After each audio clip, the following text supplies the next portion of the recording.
Number three. Number 3, Judd Trump. 4 finals already this season. And of course, who could forget that fabulous UK Championship victory in 11 over Mark Allen? And Judd will play. Number 18. Oh, either Neil Robertson or Matthew Stevens. I was just going to say Neil Robertson. That is ridiculous. What a bit of a match that would be. Oh, my God. Oh, of course it is. Of course it is. Well, welcome snooker fans to this video. It's that time of year where if you really try hard enough, you can smell it. No, I'm not talking about the commercial exploitation of Christmas. I'm talking about the fact that the first Triple Crown event, the UK Championship, is just around the corner, starting tomorrow in York. The qualifiers are done, the draw is made. We know the 32 players that will be playing at the main venue at the Barbican. And in this video, I will be going through the draw. I'll be predicting my winners of all first 16 matches. And I'll be trying to see who I think is going to go on and win the title. And also have a look at who I think the dark horses or other players to look out for may be. And we'll start at the top of the draw. Defending champion O'Sullivan kicks off his bid for a 9th UK title with a challenging matchup with Barry Hawkins, a man he has beaten previously in a World and Masters final. Now, if we judge Ronnie to the very high standards that he usually sets himself, particularly last season when he won 5 titles, then this has been a very quiet season so far, despite reaching a couple of semi-finals. So he doesn't come into the tournament in the kind of form that he was in 12 months ago. Even still, I suggest he's probably looked as good as he has all season at the Champion of Champions, despite losing that match to Zhao Guidong. And after pulling out of various tournaments already this season, he may be refreshed and ready to surmount a genuine challenge to land another UK title this week. But Barry, of course, is a very dangerous, very experienced first-round opponent who the defending champion should be very cautious of. The Hawk looked as solid as always in the qualifiers with comfortable wins over Alfie Burden and Wang Yuchen to make it here. And his form this season has been pretty decent, making a couple of quarterfinals so far this term. But unfortunately for Barry, the head-to-head between these two is heavily in O'Sullivan's favour, who has won 17 of their 19 previous meetings. It should be mentioned that one of Barry's wins over Ronnie came at the Crucible back in 2016, but that was in fact his last victory over the Rocket. Their most recent meeting was at the Masters earlier this year, and that really did highlight what appears to be a mental block that Barry seems to have when he faces O'Sullivan, because O'Sullivan really did gift him a lot of chances whilst playing that brand of carefree snooker that he demonstrated during the majority of that tournament, and yet he still claimed a fairly comfortable 6-3 win. And that is the scoreline that I'm going to go for here. Whilst Ronnie isn't in the sparkling form, I think he might be in a better headspace for this tournament, and it will take, I think, quite a big performance to knock him out. Now, Zhao's fantastic run of recent form has propelled him into the top 16 for the first time, and it's happened just in time to grab a UK seeding. Zhao followed up his win at the Wuhan Open by then reaching the semis at the International Championship, and then making it all the way to the final in the Champion of Champions on his debut last week. And all of his recent success has been built upon his game, particularly his break building, reaching a level he had never previously reached before. But here he's up against another very experienced qualifier in Dave Gilbert. Gilbert's relatively poor season last term was saved massively by his run to the semi-finals at the Crucible, and this season has been pretty decent too, reaching a couple of quarterfinals so far. In the qualifiers, he survived a massive scare in his first match before comfortably dispatching Julian Leclerc on Judgment Day. He will be, though, hoping to improve on what is a really poor UK record that he has, as Dave has never made it to a quarterfinal at this event, although it should be said that neither has Zhao. Gilbert does shade the head-to-head 4-3, but I'm going to side for Zhao here purely based on recent form. You could argue that it will be interesting to see how he does fare as a seed for the first time, but he adapted to the Champion of Champions with ease. With such a solid temperament that he has, I don't see that posing an issue, so I'm going to go for a 6-5 win for Zhao Guidong here. Into the third match of the draw, and it's an absolute cracker as well. Shaun Murphy is facing an amateur in the first round of the UK Championship again, and well, we all remember what happened the last time that happened. To be fair to Shaun, he has since gone on to say that his comments back then were misplaced, but the 2008 UK champ has been handed a really nasty opening round tie here. For Shaun, the season started well, reaching the final of the Shanghai Masters, and he did get to the semis in Saudi as well, along with a couple of further quarterfinals, so his game is clearly in really good shape. He's just been unable to quite go all the way as of yet. For those of you who watched my predictions video at the start of this season, you'll know that Shaun Murphy was my pick to win this tournament, so that was probably the kiss of death if my previous predictions ability is anything to go by. As for Zhao, well, I predicted him to qualify, and now that he has, it'll be really interesting to see what kind of reception he gets following the ban that he got last year. I'm sure there'll be many who won't be too pleased to see him back so soon, but ultimately it's not his fault if the punishment he received isn't as consistent as other players, although I do reiterate that he was not found guilty of match fixing. As for Zhao's ability on the table, he looks really good, doesn't he? I talked about how he's been demolishing the Q Tour in my preview of the qualifiers, and he brought that form into this event as well. He absolutely breezed through what was a really difficult section of the draw, including convincing wins over Nothon Sankam and Ricky Walden to qualify. He was always going to be a danger, and whilst the main stages will obviously be another step up for him, he's clearly playing well enough to cause massive issues to absolutely anyone this week. The good news for Murphy though is that he has won 5 of the 6 previous matches between the pair, although most of these came before Zhao really emerged himself in 2021. This is a coin flip, I'll be honest, and the fact that it's on the same day and the same time as O'Sullivan versus Hawkins makes this an absolutely incredible opening session of snooker to watch. I've gone maybe slightly safe with a 6-4 win for Murphy, but he's going to have to play very near his best to get that W. Up next, it's last year's beaten finalist and recent international championship winner Ding Junhui. Ding should of course be oozing with confidence right now after landing his first ranking title in almost 5 years, and he's also got a very good record at this event too. He's won this title on 3 occasions, and he was also the beaten finalist in the past 2 years, so obviously something about York agrees with him, and I bet he wishes that the World Championship could be moved here as well. And Ding here is up against Rob Milkins, who after having a pretty awful season so far, got himself 2 massive victories at the qualifiers over Zhu Ze and Ross Muir to get himself to the Barbican, and hopefully that has given him the confidence to kick on a bit this season now. He of course was a seed last season and took O'Sullivan to a deciding frame before just narrowly losing out in the second round. There's 8 previous matches between them and Ding leads 6-2, which includes a 6-4 victory at the UK Championship 2 years ago. I'd like to see Milkins give Ding a good game here, but I think this may end up being a fairly comfortable win for Ding, who I've got down to win 6-2. The second quarter of the draw kicks off with another really eye-catching matchup between 2-time UK Championship winner Mark Selby and Jack Lazowski. Selby of course got himself back amongst the winner's circle by winning the British Open earlier this season, and I suspect he'll be wanting to improve his recent record at this tournament, having not reached another semi-final in the 7 years since claiming his second title back in 2016. He is also looking in a far more positive state of mind this season, which is the main thing, and thought he looked really good at the Champion of Champions actually, despite surrendering a 3-0 lead to lose against Zhao Guodong. And then Lazowski qualified in true Jack Lazowski fashion by playing really well for about 80% of the time, but then he sprinkled in some careless errors here and there as well. He then mentioned in his interview with Rob Walker that he is starting to really enjoy his snooker more now, but it's keeping his focus which is letting him down. And keeping focused is exactly what you need to do when facing Mark Selby. Selby leads the head-to-head between the pair 7-5, but this will be the first time the pair have met at one of the Triple Crown events. Jack of course is capable of absolutely steamrolling anyone, but he is going to need to cut out those silly mistakes, particularly if Selby is back playing close to his best. So my prediction here is Selby to come through a 6-4 winner. Up next we've got a matchup between 2 players with decades of experience playing at the very top of this sport. Ali did win the Championship League back in the summer, but since then he's been relatively quiet, not making it past the last 16 of any tournament that he's played in. And there really has been a dip in his form since that Masters loss to O'Sullivan back in January.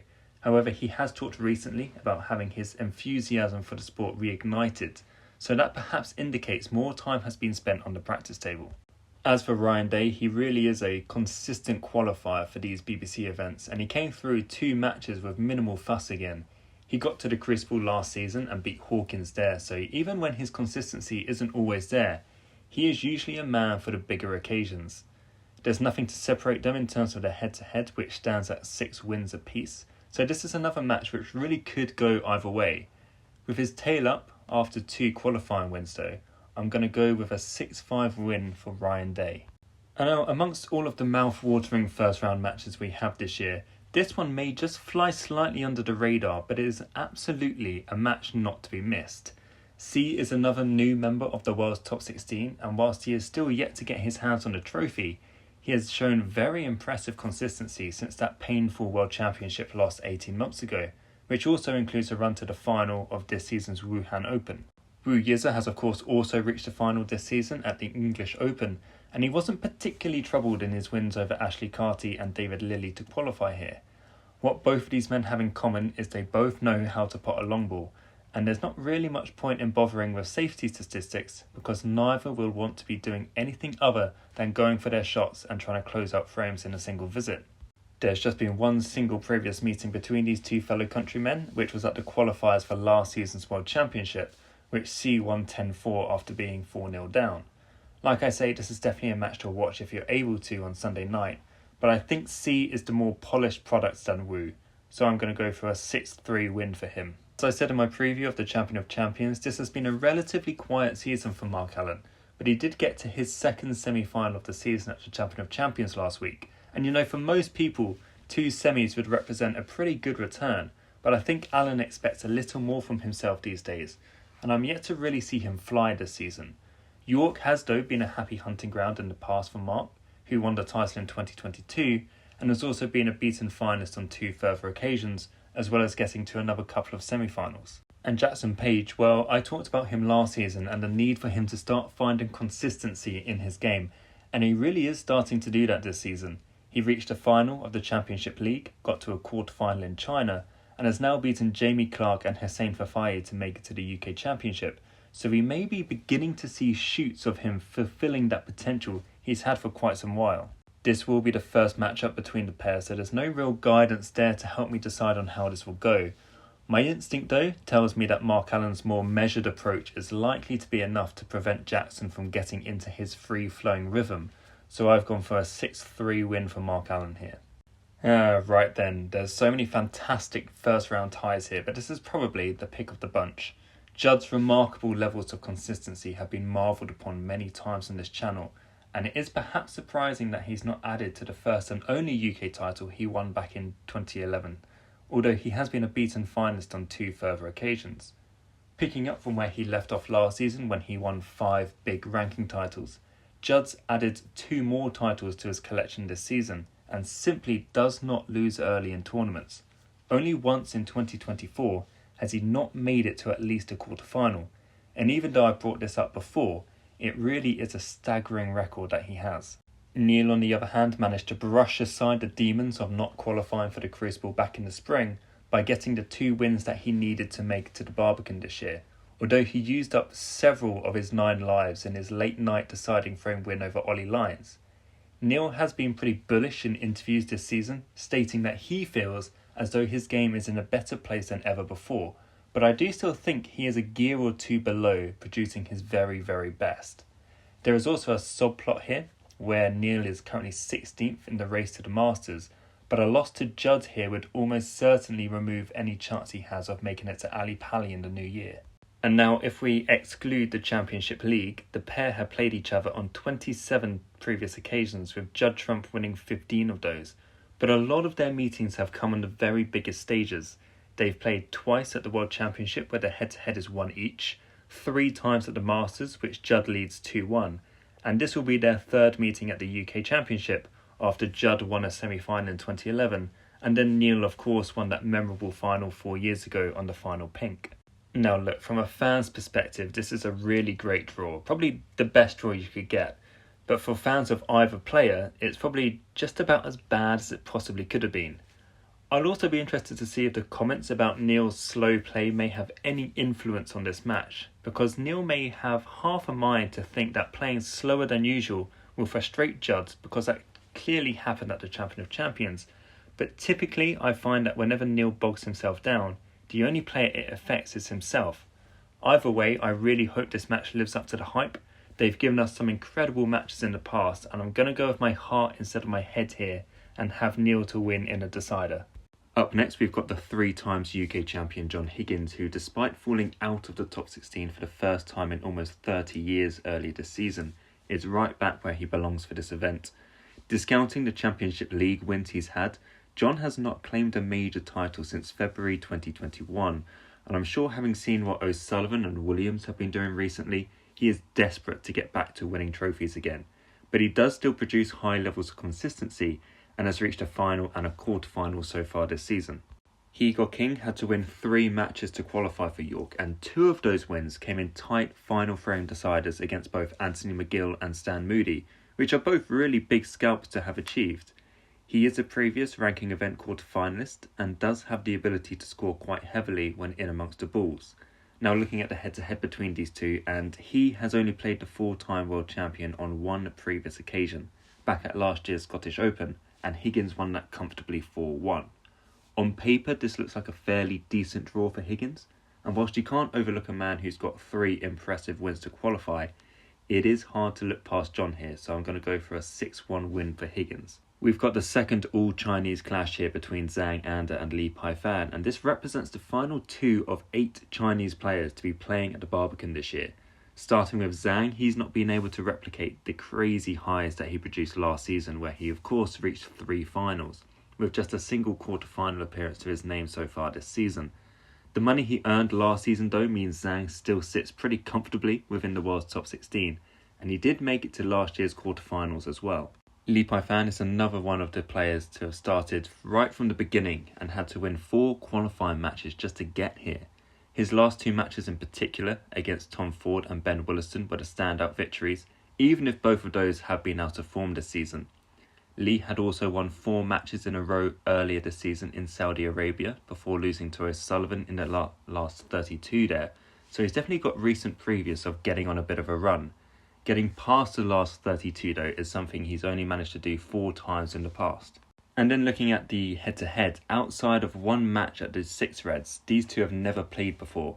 Li will of course be buoyed on the back of 4 successive wins, and Zhang, you could argue, as one of the seeds to qualifiers, may not have minded drawing here on recent form, but I am going to go for the seed and have Zhang to win 6-4.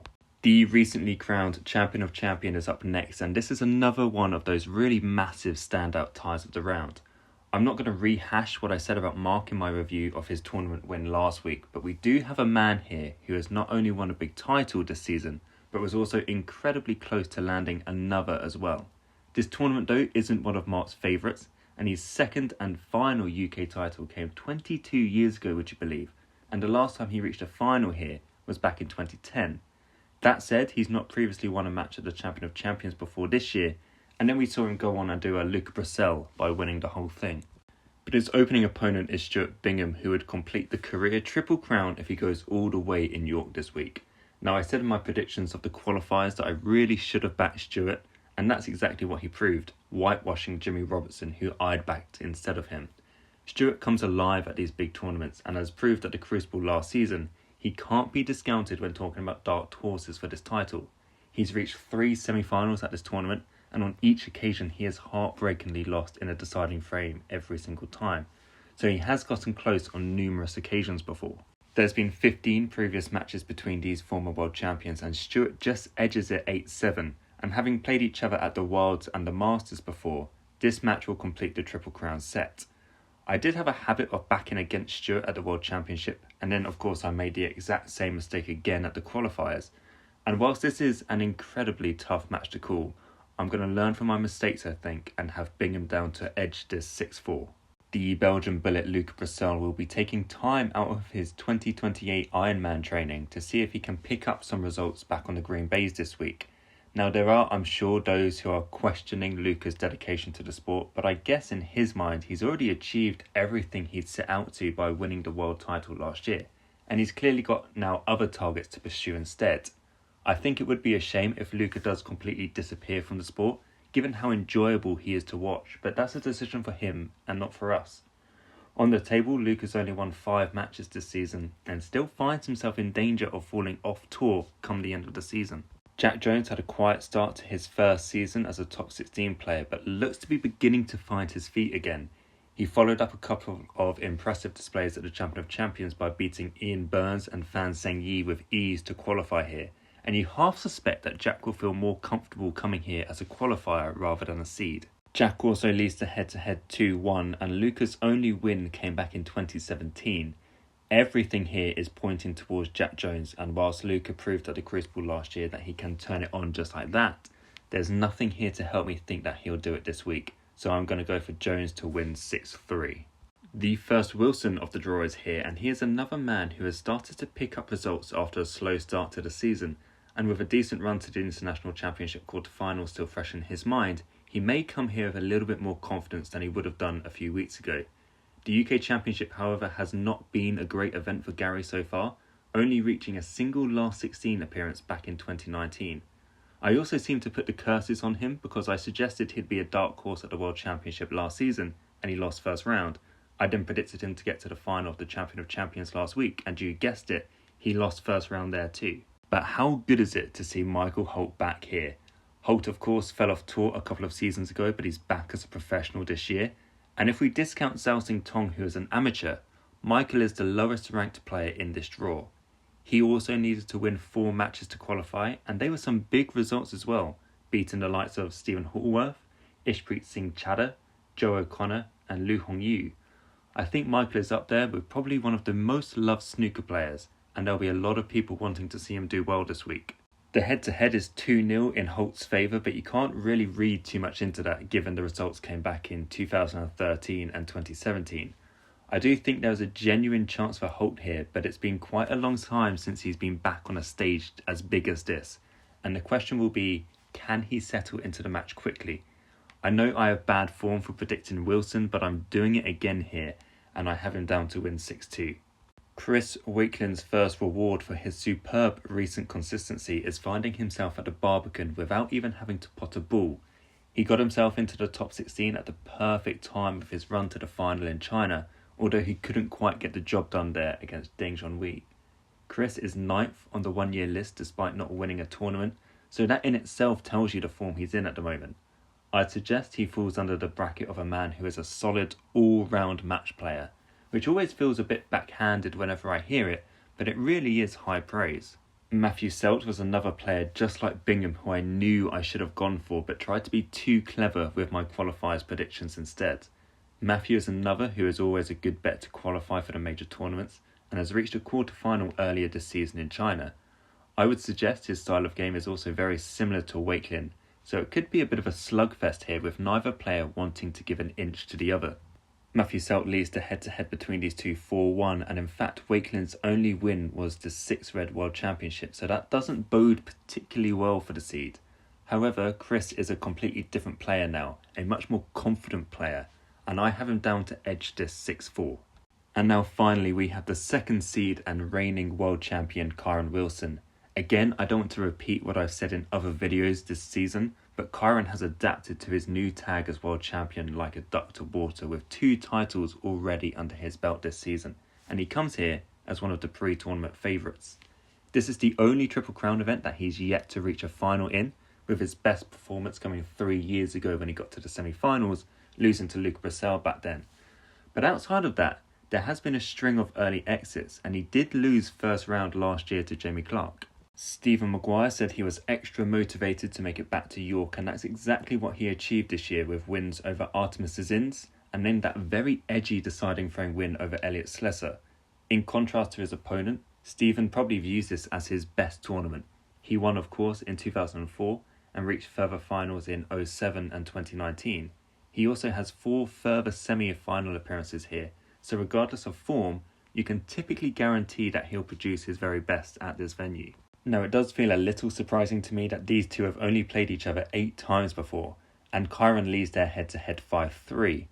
I would expect Maguire to give him a really good shot, but as of right now, I'm not convinced he has the game to beat Kyron in the current form that he's in, so I'm opting for a 6-4 win for the world champion. And that's all 16 first-round matches predicted. I know it's a cliche that gets said year after year, but the strength in this lineup really does seem to be off the charts. At the World Championship last year, 8 qualifiers won their opening round matches.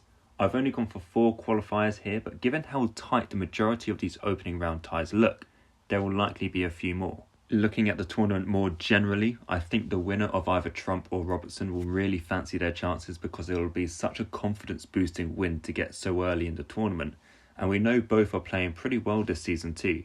The defending champion O'Sullivan of course can't be discounted, but he is in a brutal quarter of the draw and will have to overcome the likes of Hawkins, Gudong, Ding, Murphy or Xing Tong just to make it to the semi-finals, all of whom are playing well enough to knock him out. Kyron Wilson on the other hand is in a slightly more open section of the draw.